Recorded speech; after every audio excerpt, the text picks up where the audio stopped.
Saudações, gente bonita. Em Goiás, 7h30 da manhã, 20 graus, está um dia muito bonito. Mestre Leider aqui falando. Pessoas, eu quero começar pedindo para que vocês vejam esse pequeno vídeo aqui, porque ele é muito instrutivo. Olha que gato bonito. Uau! Gente, muito bonito esse felino. Tem coleira, então deve... Gato é um bicho arteiro. Muito bem, vejam o vídeo. La mayoría de las guerras y las muertes de la historia no son responsables de que una idea alocada sea compartida por millones, sino que alguno plantea una idea alocada, nadie se atreve a hablar en voz alta y desafiarla, todos creen que la opinión es mayoritaria porque nadie la está desafiando y el silencio termina convenciendo a todos de que todos creen una determinada cosa y en realidad estamos todos callados viendo que como nadie dice nada. En el fondo lo que no querés es estar solo. No querés ser el único que se planta, el único que ve distinto que los demás. Digo, cuando todos están diciendo algo que pensás que no es, hay un gran servicio público, un gran servicio social de ser el que levanta y dice, perdón, che, muchachos, me parece que es la A. Sí, la voz disonante. No estoy la voz disonante. Obviamente es un lugar peligroso, ¿no? Ir a contramano en ciertos temas de lo que es la creencia generalizada, si de verdad es la creencia generalizada, te puede dejar muy solo. Sí, hoy con el clima de época que se vive en general, tu aldea te hace en pelota. Hay ciertas posturas hoy que las tomás y aun cuando no sean una opinión mayoritaria, podés tener una pequeña minoría que te hostiga de una manera, digamos, es un lugar de mucho coraje atreverse a sostener una postura distinta. Bom, eu penso que isso ajuda a explicar parte do que acontece nos Estados Unidos. Todos os dias eu vejo imagens da repressão. Ontem o que viralizou mais, porque são muitas dos Estados Unidos inteiros, foi a polícia jogando uma moça calçada abaixo na Universidade de Colômbia. E o engraçado, né? Não é engraçado, mas vocês entendem, é que foi na Universidade de Colômbia que surgiu o wokeísmo. Stanford de Colômbia, na Califórnia, nos Estados Unidos. Nós estamos muito longe, é difícil acreditar que foi um processo orgânico, né? É a mesma coisa que surgiu dizer, ó, tem aqui uma tendência que surgiu ao mesmo tempo no Acre e no Rio Grande do Sul. E ela é orgânica. Não, não é orgânica. O wokeísmo identitarista, ela foi uma resposta do FBI ao fim dos Panteras Negras e a rebeldia da luta de classes, né? Então, trocar a luta de classe pela luta identitária, porque ela é inócua para o capital. Na verdade, não só inócua, ela dá dinheiro, certo? Ela dá dinheiro. Você pode fazer coleções gays, você pode fazer coleções pretas, você pode fazer a marcha do orgulho LGBTQI+PNA+. Você pode ganhar dinheiro demais com a luta identitária. Não se ganha dinheiro com a luta de classes. Se perde. Certo? Mas a luta, né? Identitária, ela é muito lucrativa. Você tem cantores, né? Nos 8 minutos que a Vanessa Camargo fez sucesso, por exemplo, ela visava esse público, certo? Ela visava esse público. Então muitos artistas ganham dinheiro, empresas ganham dinheiro, hotéis ganham dinheiro, lojas de roupa ganham dinheiro. A luta identitária wokeísta, ela é muito lucrativa. A luta de classes, reitero, não. Então, para trocar a luta de classes, que é um perigo para o capital, os Estados Unidos fizeram duas coisas. Primeiro, na questão dos trabalhadores. A classe operária, vanguarda dos trabalhadores, tinha que ser eliminada. Mas como? Reagan, né, o pessoal que ajudou ele, teve a ideia. Acaba com a classe operária. Desindustrializa os Estados Unidos e manda a indústria, sei lá, para a China, para o México, né? Se livra da indústria. Ah, mas e a produção? Como é que o país que é uma potência do mundo porque produz, na época já não produzia metade dos produtos industrializados do mundo, mas ainda produzia mais de 1/3.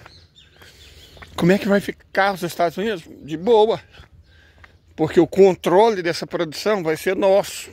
São empresas americanas, elas só vão transferir as unidades produtivas, as fábricas, para outros lugares. Então vai ser de boa. Nós vamos continuar ganhando dinheiro e não vamos ter mais uma classe operária nos Estados Unidos. A ideia é excelente. Então tá, né? Acaba com a classe operária. O processo de desindustrialização dos Estados Unidos começou no fim da década de 1970 e hoje está praticamente finalizado, né? Os Estados Unidos têm uma produção industrial que é menor do que a Índia, né? A quantidade de trabalhadores, que é o que conta nesse caso, a quantidade de trabalhadores na indústria é maior na Índia que nos Estados Unidos, não vou nem falar da China. Então os Estados Unidos, produtor de metade dos bens industriais do mundo, caem para terceiro, atrás da Índia. Essa é a situação atual. Mas eles tiveram outra ideia, porque isso é no campo da infraestrutura, né? A base material da produção. Mas é superestrutura, a base jurídica e ideológica. A solução para a superestrutura, para construir uma base ideológica longe da luta de classes, foi criar o wokeísmo, que evoluiu para o identitarismo. O wokeísmo é trocar a luta pelo orgulho. Luta é perigoso. Orgulho é burrificante. Cega. Perfeito. Em vez da luta das pessoas gays, o orgulho gay. Em vez da luta das pessoas trans, o orgulho trans. Em vez da luta da população preta, o orgulho de ser preto. Em vez da luta pelos direitos das mulheres, o orgulho de ser mulher. Até cantoras que você, lá no começo dos anos 80, houve cantoras jovens, né, claro. Não estou dizendo que essas pessoas ativamente participaram da manipulação, não. Mas elas foram usadas, né? Foram usadas. Nós só queremos nos divertir. Não vou dizer quem que é a cantora, porque eu particularmente gosto. Mas a letra principal dela, que rodou o mundo, e nada roda o mundo sem que os Estados Unidos queiram, falava que nós só queremos nos divertir. Claro, divertir tá de boa, né? Divertir tá ótimo, divertir não afeta o sistema. Divertir não é uma ameaça. Então, nesse contexto, troca-se luta por orgulho.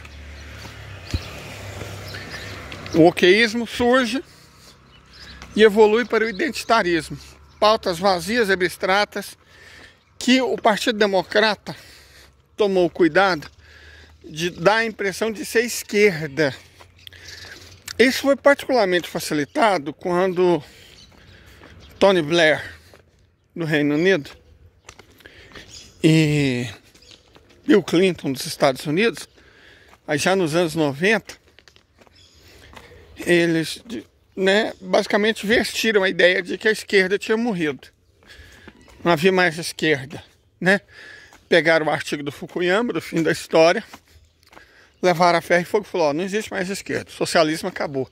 E essa foi uma coisa interessantíssima, porque os que falaram que o socialismo acabou, impressionante, eles se esqueceram, né, da China. Olha o detalhe: não, o socialismo acabou, a União Soviética acabou, o socialismo acabou. Eu não vou nem falar que Cuba, Laos, Vietnã, República Popular Democrática da Coreia, não. Como eles se esquecem da China. Nesse sentido, Deng Xiaoping teve um papel, porque ele era meio liberal, né? Embora ele tinha um plano. Ele tinha um plano. E eu já disse aqui outras vezes, repito e reitero, os dados mostram que no último ano do governo Deng Xiaoping, os chineses viviam pior do que no último ano do governo Mao Zedong. Você dizer o que é liberalismo? mesmo que circunspecto, o liberalismo ele faz mal para a classe trabalhadora, ele faz mal para os pobres. Eu vou repetir. As reformas liberais de Deng Xiaoping, eu não estou dizendo que elas não foram necessárias. Elas foram muito importantes para a China dar um salto qualitativo. E provavelmente elas foram controladas. Mas o fato, aquela coisa com a qual não se pode brigar, que você tem os dados, tem os números, é que, reitero, no último ano do governo do reformista, né, Deng Xiaoping, o chinês vivia pior do que no último ano do governo Mao Zedong. A quantidade de pessoas estudando diminuiu, a frequência das aulas diminuiu, a taxa de pobreza aumentou, a desigualdade social cresceu, os salários eram mais baixos. Correto? Então isso é liberalismo. E aí você tem a vida inteira foi construída essa mística que Mao Zedong foi um insano, incompetente, e nada poderia ser mais falso, na história do mundo do que essa merda.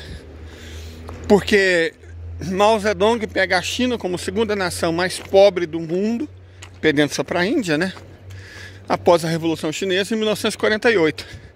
E entrega 30 anos depois como uma nação com um padrão de vida pouco inferior ao do Brasil. Então é uma conquista extraordinária.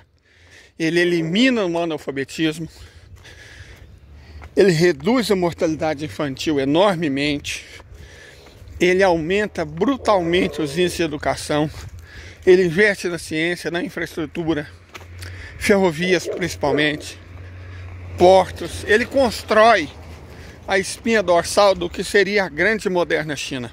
E ele toma o cuidado de fazer bombas atômicas e depois bombas de hidrogênio. Porque ele sabia que sem isso, fatalmente os Estados Unidos tentariam, como é que eles chamam? Levar a democracia para a China. Certo? Então Mao Zedong foi um governante extraordinário. E o fato dele ser atacado pela imprensa, da mesma forma que figuras liberais como Mohandas Gandhi e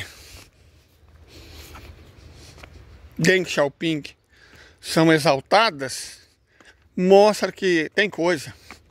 Certo? E em relação a Mohandas Gandhi, acho que já está claro aqui para quem assiste meus vídeos que eu sou um crítico feroz do Mohandas Gandhi. Porque ele veio com o discursinho paz e amor, e o Ocidente teve o cuidado, a inteligência, de dar a impressão que a Índia se libertou por causa do discurso de paz e amor. Não foi por causa do discurso de paz e amor. Foi por causa do que hoje eles chamam de terrorismo. Foi por causa da resistência indiana. Foi por causa da luta. Mas aí ele disse, não, ó, Mohandas Gandhi, ele não... né? A luta pela independência através da não violência. Mohandas Gandhi é um exemplo. Ele libertou a Índia com seu discurso não violento. Não foi o discurso não violento que libertou a Índia. Foi a ação direta, portanto violenta, dos oprimidos do subcontinente indiano. É uma mentira essa de que a não violência libertou a Índia. É uma mentira deslavada, é uma falsidade que a imprensa usa, né? Para dar a impressão que, ó gente, o caminho não é a violência. Olha só, a Índia se libertou não sendo violenta. Que bobagem. Que bobagem. Mohandas Gandhi distraiu o mundo enquanto os indianos de fato lutavam. Certo? Nelson Mandela também, de certa forma, ele pacificou a África do Sul, porque sem isso haveria luta e tal. Não houve luta, e a situação dos pretos hoje, na África do Sul, descontado a igualdade jurídica, ou seja, ideológica do capital, é pior do que era antes, certo? É um dos países mais desiguais do mundo, é uma das nações mais violentas do mundo, é uma sociedade tóxica, com a maior quantidade de pessoas do mundo negras, são negras, uma minoria branca não, vítimas do HIV. Então essa conversinha, ai, reformas, não foi violenta, foi pacifista, dá nisso, gente. Eu sei que as pessoas adoram o discurso paz e amor, mas isso é uma bobagem. Sabe, isso é uma bobagem muito grande que não encontra suas fundações na verdade histórica, mas na propaganda deslavada e mentirosa. Perfeito? Então, esclarecido esses pontos, a gente chega na situação dos Estados Unidos nos anos 1990. Esqueça-se a China, como se a China não existisse, e fala, o socialismo morreu. Já que o socialismo morreu, e as pessoas sempre vão querer lutar, você cria, como é que é? Até o Fernando Henrique Cardoso, o pior presidente da história desse país, um entreguista, traidor, miserável, entrou nessa, na terceira via. Olha só a loucura, o tanto que isso é inteligente da parte deles.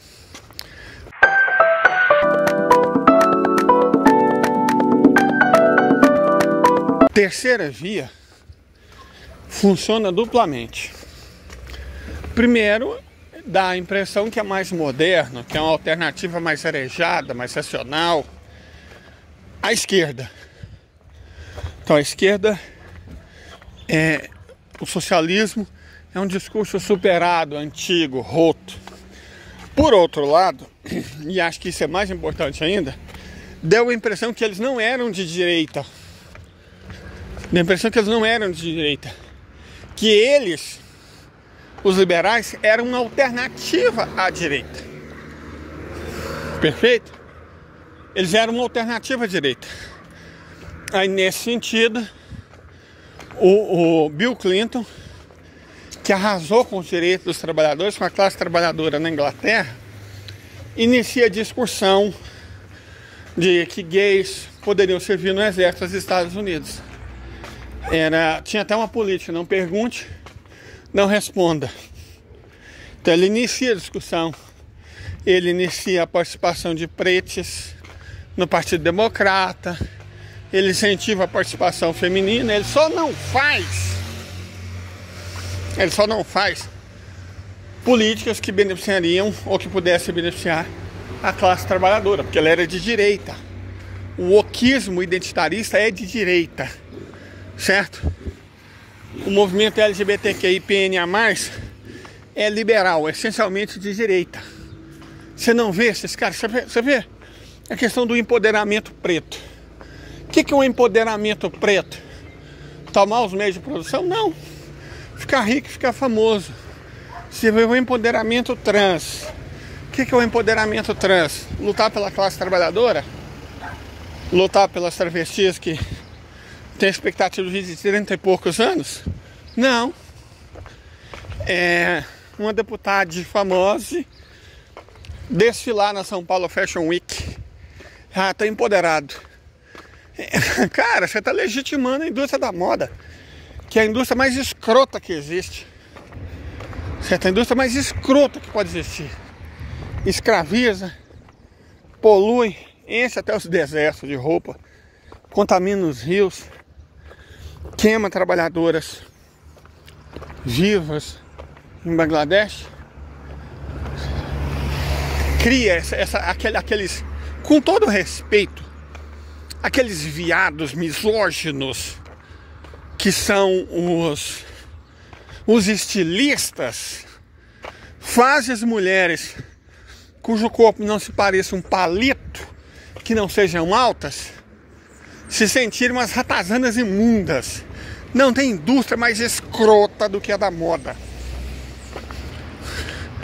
E o sonho da criatura era desfilar na São Paulo Fashion Week. Tá empoderado. Aqui, ó, se eu seguir essa rua até o fim, ela vai dar na rodovia BR-50. Eu sigo essa rua até o fim, subo 2 quarteirões. Não agora de manhã, mas a partir das 5 horas da tarde, se eu fizer esse movimento, eu vou ver travestis se prostituindo na beira da rodovia. Que desgraça! A deputada desfilar na São Paulo Fashion Week ajudou aquelas pobres travestis que estão ali? Nada, nada, fez nada por elas. E esse é o identitarismo oqueísta em todas as suas vertentes. Eu tenho um grande amigo que é filiado ao PSTU. Você vê essa trotos que eu leio de gente? Só não sou amigo de facho. Só não sou amigo de facho. Certo? Os que eu fui descobrindo que era facho, tirei todos eles da minha vida. Mesmo que parentes. Só não sou amigo de facho. Então esse dia nós estávamos conversando, trocando as ideias, ele é de Uberlândia. Ia falando lá que teve uma reunião do movimento preto e nenhuma pauta de luta. Era todo o movimento estava dominado por jovens identitaristas. Então essa foi a grande sacada, né, do oqueísmo identitarista, de toda essa coisa.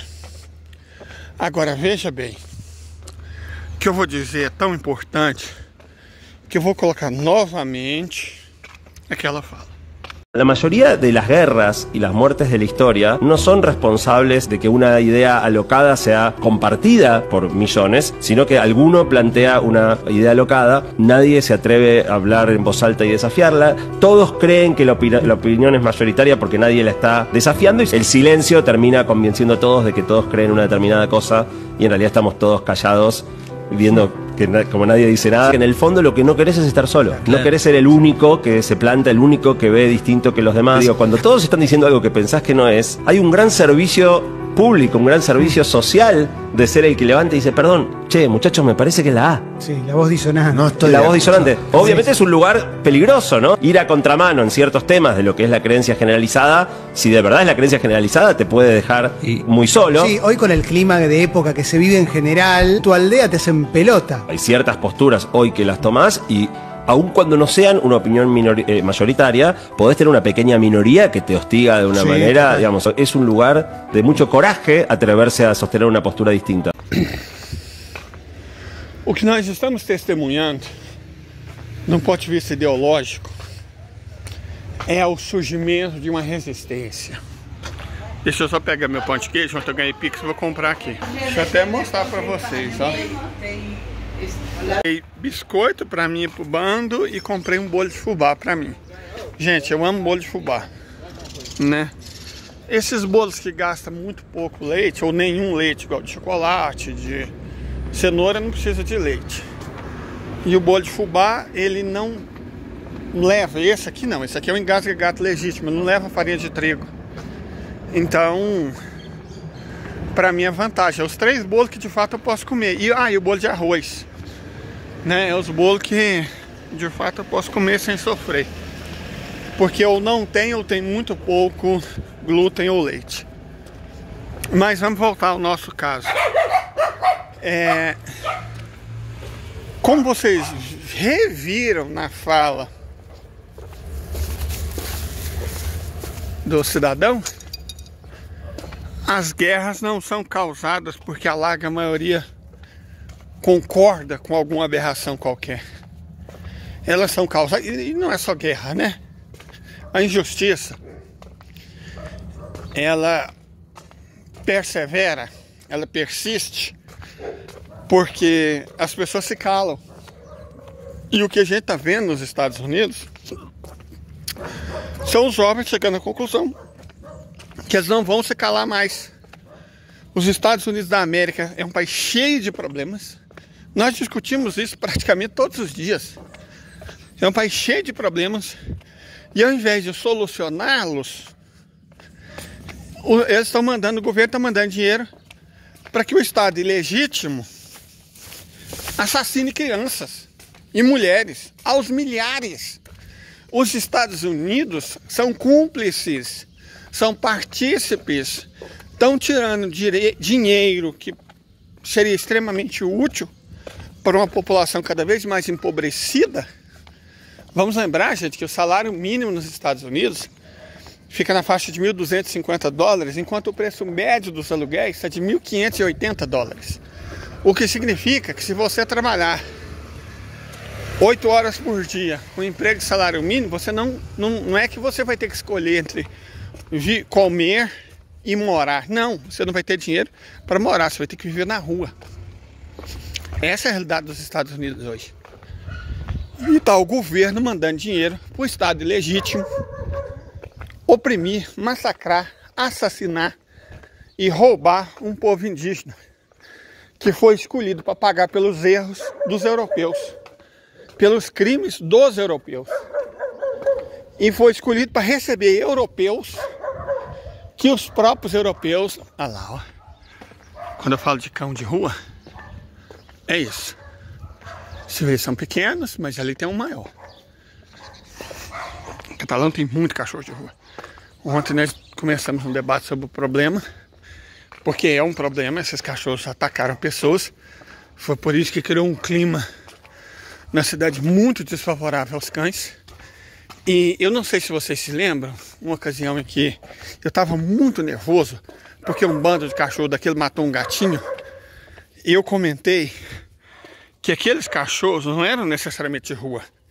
Eles eram, no caso específico dos cachorros que mataram um gatinho, a gatinha, eram de uma velha miserável, esposa de fazendeiro, que era irresponsável. Então eu posso garantir para vocês que a maioria daqueles cachorros ali tem dono. A maioria daqueles cachorros. Vocês viram um doguinho caramelo deitado tranquilo na calçada?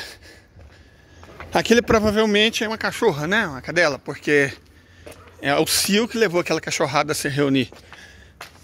Mas ela era mansinha. Cachorros de rua normalmente são mansos. O que estraga tudo é cachorro que tem dono irresponsável. Esses sim são agressivos. Porque dono irresponsável também costuma ser violento e deixa os cães agressivos.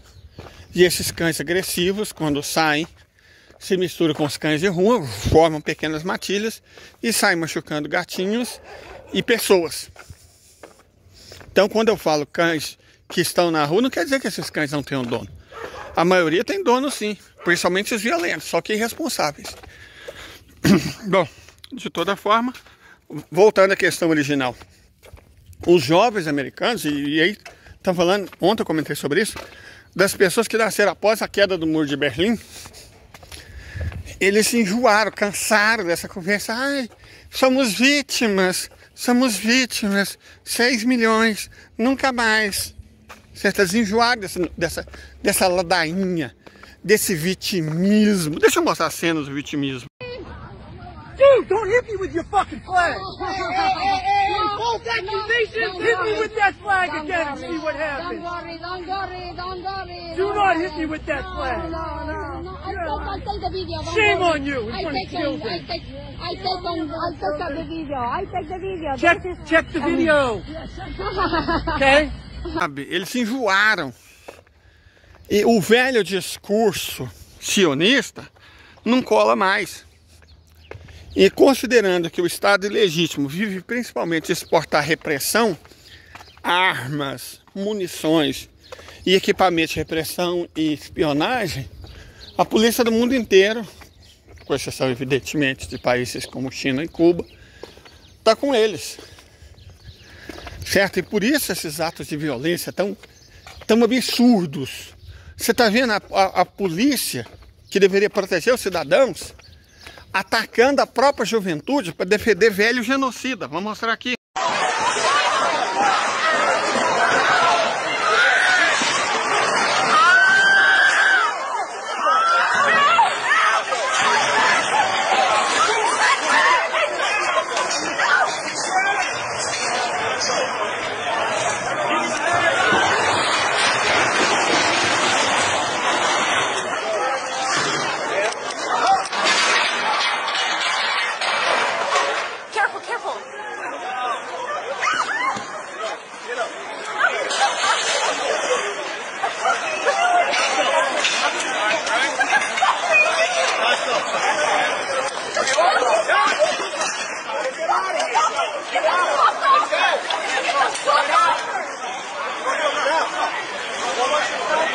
Get out! Guys, I'm asking you to leave now. Now!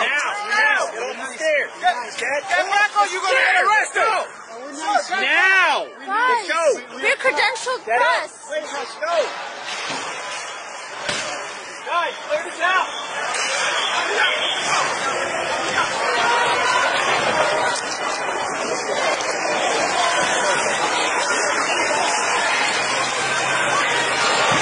Guys, give me time.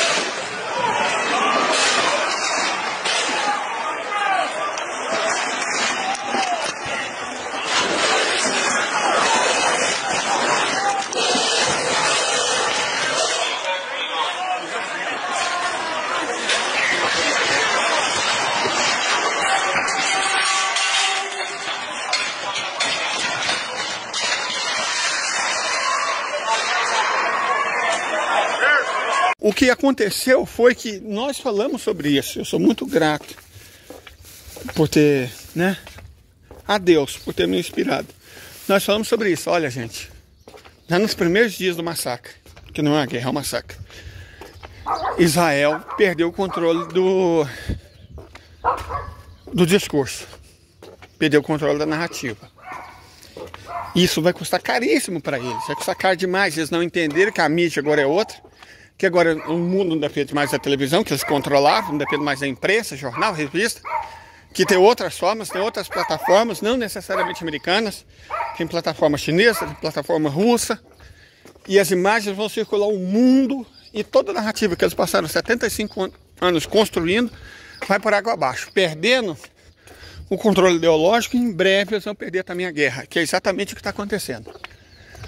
E isso ajuda, inclusive, nós a entendermos que a narrativa, que o tal controle ideológico é importantíssimo. E por isso os Estados Unidos e o capitalismo se empenharam tanto em construir isso. Construir o wokeísmo, identitarismo, feminismo, racialismo, o cancelamento para quem não acreditar, né? Quem não concorda vai ser cancelado. Então eles criaram toda uma série de ferramentas para fazer valer o discurso ideológico, segundo o qual acaba a luta de classes, ela não tem mais importância, e agora é a luta pelo orgulho identitário. É isso. Quando eu digo eles perderam, não eles perderam, eles perderam, é sobre isso que eu falo. Espero que, de verdade, ontem eu não consegui fazer minha live muito grande, deixa eu até explicar para vocês. Eu tenho asma, e eu caí na bobeira de jantar antes da live, tipo uma meia hora antes. O que acontece? O oxigênio que era ir para o meu cérebro foi para o meu estômago. E aí tive que encerrar a live mais cedo por causa de um erro meu. Mas eu estou falando agora o que eu queria ter falado na live de ontem. Bom que fica um vídeo curto. E eu espero, inclusive, que vocês compartilhem. Certo? Me ajudaria demais. Muito obrigado, gente. Tenha uma ótima quarta-feira. Feliz Dia do Trabalhador para todos nós.